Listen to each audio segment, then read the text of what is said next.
بسم اللہ الرحمن الرحیم وبالوالدین احسانا صدق اللہ العظیم۔ میرے بھائیوں، اللہ رب العزت کا بڑا ہی احسان ہے کہ اللہ تعالیٰ نے مجھے اور آپ کو والدین جیسی نعمت دی ہے، اور جب تک وہ حیات ہیں تو ہمیں ان کی قدر کرنی چاہیے، اور جب تک وہ حیات ہیں ہمیں ان کی قدر کرنی چاہیے۔ اور قدر کس طرح کرنی چاہیے؟ فرمایا کہ آپ اپنے والدین کے حوالے سے اف تک نہ کہو، اف ولا تنہرہما وقل لہما قولا کریما۔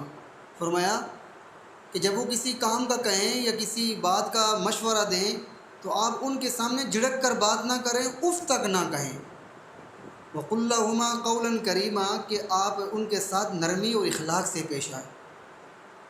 اور اس سے پتہ چلتا ہے، جناب نبی کریم صلی اللہ علیہ وسلم کے بارے میں آتا ہے، فرماتے ہیں کہ میری والدہ اگر زندہ ہوتی تو میں اگر نماز پڑھ رہا ہوتا تو میری والدہ مجھے اگر آواز دیتی تو میں نماز چھوڑ کر اپنی والدہ کی بات کو سنتا۔ تو علماء نے لکھا ہے کہ اس سے مراد نفل نماز ہے، کہ میں نفل نماز کو چھوڑ کر اپنی والدہ کی حکم کی تعمیل کرتا۔ اسی طرح ایک بزرگ کے بارے میں آتا ہے کہ وہ نماز پڑھ رہے تھے، ان کی والدہ نے انہیں آواز دی، اور وہ نماز پڑھنے کی وجہ سے وہ اپنے والدہ کی آواز کا جواب نہ دے سکے، تو والدہ نے غصے میں آ کر ان کو یہ بد دعا دی کہ اس وقت تک تجھے موت نہ آئے جس وقت تک تو کسی زانیہ کا الزام تجھ پہ نہ لگے۔ تو وہ اتنے بڑے ولی تھے، ان کی خانقاہ تھی جہاں پر وہ نماز پڑھا کرتے تھے، لوگوں کو درس و تدریس دیا کرتے تھے۔ تو کسی کو وہم و گمان میں نہیں تھا کہ اس شخص کے بارے میں یوں ہو سکے گا۔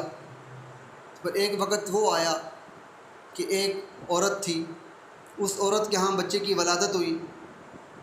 جب اس سے پوچھا کہ بتا کہ یہ بچہ کہاں سے آیا، تو اس نے بتایا کہ یہ تو فلاں پیر صاحب کا بچہ ہے۔ الزام لگا دیا، جھوٹا الزام۔ اس کے بعد لوگوں نے ان کی خانقاہ پر پتھر مارے اور خانقاہ توڑ دی اور لوگوں کے سامنے انہیں ذلیل کیا۔ تو پتہ چلا بعد میں، جب معلوم ہوا، وہ بچہ بولا اور اس نے کہا کہ میں تو فلاں چروائے کا بیٹا ہوں، میں تو ان کا نہیں ہوں۔ اس کے بعد پھر دنیا نے دیکھا اور پوچھا کہ یہ کیسے ہوا، تو پتہ چلا کہ یہ ماں کی اس بد دعا کا نتیجہ تھا جو انہوں نے دے دی تھی۔ تو آج اگر ہم اپنے ماں باپ کا دل دکھائیں گے، تو اگر ہمیں بد دعا لگ گئی تو دنیا اور آخرت تو ہماری تباہ ہو جائے گی۔